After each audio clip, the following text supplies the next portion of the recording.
Welcome to the fourth and final video for stress combinations. In this one, we'll use Mohr's circle to determine what the principal stresses are at one of the points that we considered in the second example problem, done in portions 2 and 3 of these videos. Now let's determine the principal stresses of point D that we considered before. We said that we had a normal stress in the x direction of 15.1 ksi of tension. We said there wasn't any normal stress in the y direction and that there was a shear stress of 6.04 ksi. So let's use Mohr's circle to determine our principal stresses. So let's just mark them down here. We don't have to actually do everything to scale, just to more or less. That'll be a point about there. And that would be 15.1 ksi negative 6.04 ksi. And then there'd be another point, we'd be getting that through this. It would be about here, and this would be 6.04. Right there. So this is how we'd get the circle. I already drew the circle because I wanted it to be nice and circular. That'll give us our average right there. So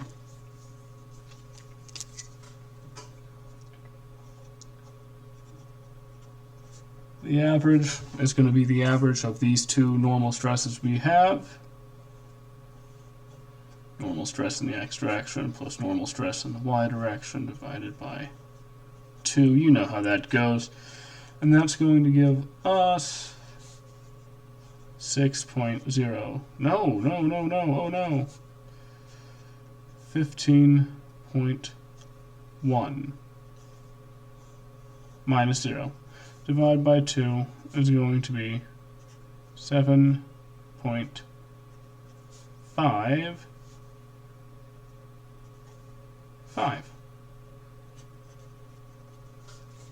KSI. So that's right there.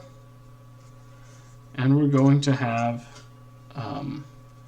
so now we've got that and we've got that. What we can do is we can take this triangle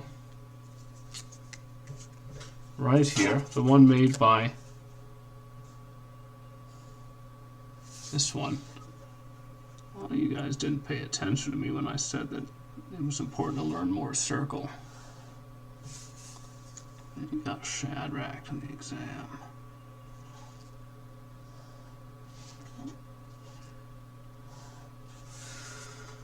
If we just take that right there, let's draw that triangle down here.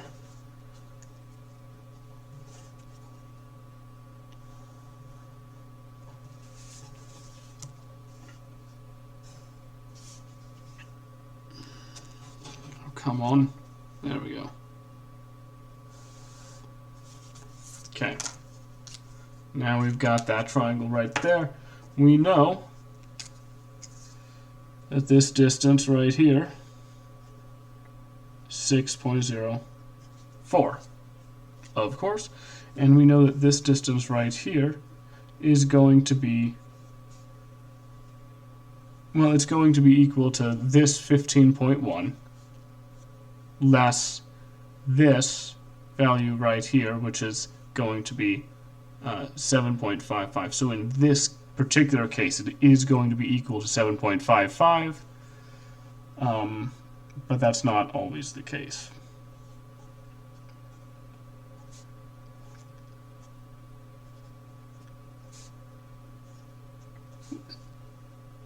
7.55. So we can find this, which is going to be the radius of the circle, and it's going to be square root of the sum of squares. You're familiar with the Pythagorean theorem. 6.04 KSI squared plus 7.55 KSI squared equals 9.67 KSI. And that means that our principal stresses are going to be, when we rotate them, to be right there, right? So this is our principal stress. So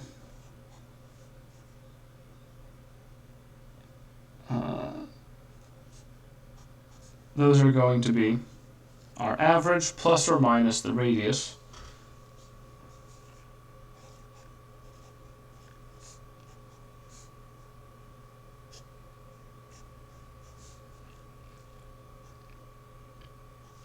so they're going to be equal to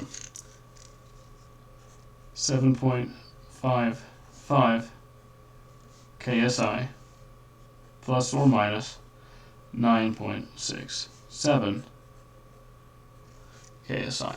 And we can also determine this angle on this triangle, or this triangle, it's the same triangle, by just go ahead and using our tangent function, or I guess because we've determined the radius r, you can use any trigonometric function you really want to, but you know, this right here is theta p times 2.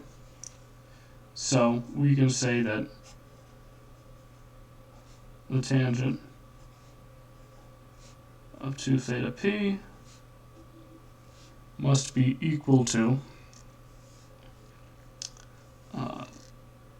6.04 divided by 7.55.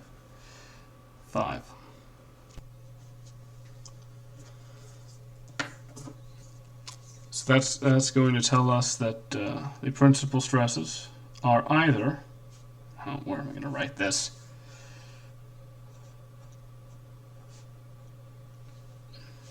If we add these together, we're going to get just a scotch more than 17, 17.2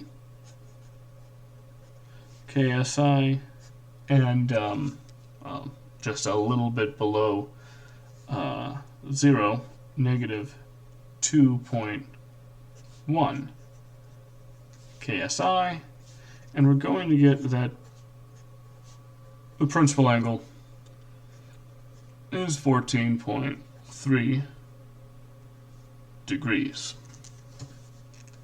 So that's what it is for the top point on this circle. But of course, there's 4 points that we thought maybe it could be. But realistically, if you just break it down and you find these components that you can't see, if you find these components, it should be pretty apparent which ones have the most shear and the most normal stress, and the points that have the concerning stress levels. All right. Good luck this week on the exam. Yep.